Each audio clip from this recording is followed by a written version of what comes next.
Tolong bujuk saya supaya sholat. Puasa saya lakukan, semua saya lakukan kecuali sholat. Ketika Allah perintahkan ibadah-ibadah yang lain, itu cukup perintah ayat saja turun. Allah perintah haji, ayat saja turun. Allah perintah puasa, ayat saja turun. Allah perintah bayar zakat, ayat saja turun. Tapi ketika Allah perintah sholat, tidak boleh ayat turun.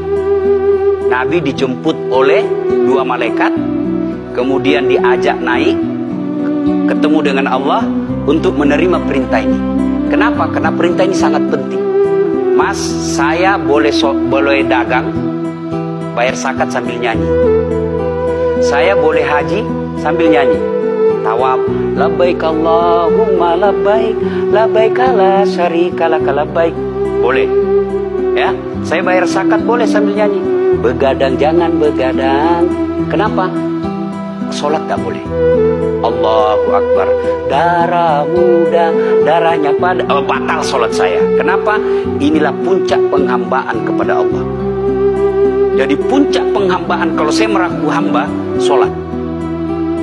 Yang paling mulia dalam tubuh kita, kepala. Adik-adik bercanda dipukul pantatmu masih senyum. Dorong dadamu masih senyum. Tapi jangan bercanda pukul kepalamu. Kau pukul kepala saya pasti saya marah.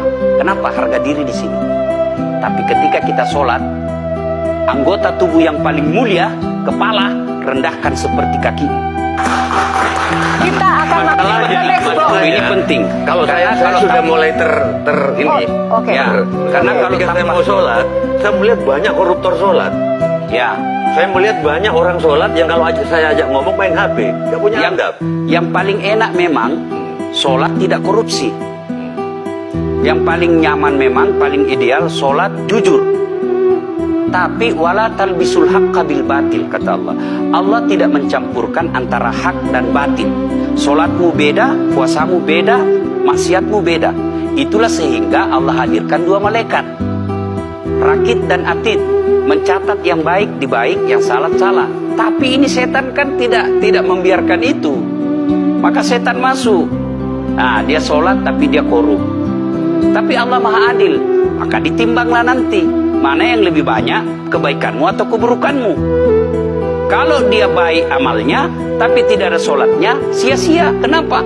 Passwordnya kebaikan itu, kuncinya itu adalah sholat. Ustaz, ketika naik haji, naik pesawat itu mungkin dibikin orang yang nggak sholat. Iya, betul. Terus gimana tuh? Nah, kursi itu mungkin dibikin orang yang nggak sholat. iya, betul. Terus? Nah, bagi orang yang tidak sholat itu, Allah nanti perlihatkan amalnya. Yang ciptakan listrik ini luar biasa amalnya. Iya. Saya bisa dakwah karena ada mic. Iya. Dan mic itu dari orang non-muslim yang ciptakan. Maka Allah nanti pamerkan. Ini kau punya amal. Ini 10 miliar kau punya amal. Mana passwordnya? Mana kuncinya? Kuncinya itulah sholat. As-sholatu imanuddin, as-sholatu miftahul jannah. Sholat itu kunci kebaikan, sholat itu tiangnya agama.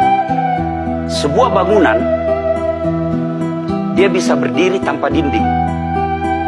Sebuah bangunan, dia bisa kokoh tanpa atap. Tapi ketika bangunan tidak punya tiang, pasti tidak kokoh. Tiang itulah dalam agama sholat. Dia tidak husuk, tidak ada urusan. Allah tidak hitung kamu husuk atau tidak. Kamu datang deh sujud sama saya. Orang haji kan melempar 3 jumroh. 1 tiang, 7 batu. Kenapa tidak dikumpul saja itu? 1 kali lempar, tak. Kenapa? Kenapa mesti 3 hari dan kenapa mesti 3 titik? Itu pesan moralnya, melawan setan itu perlu napas panjang.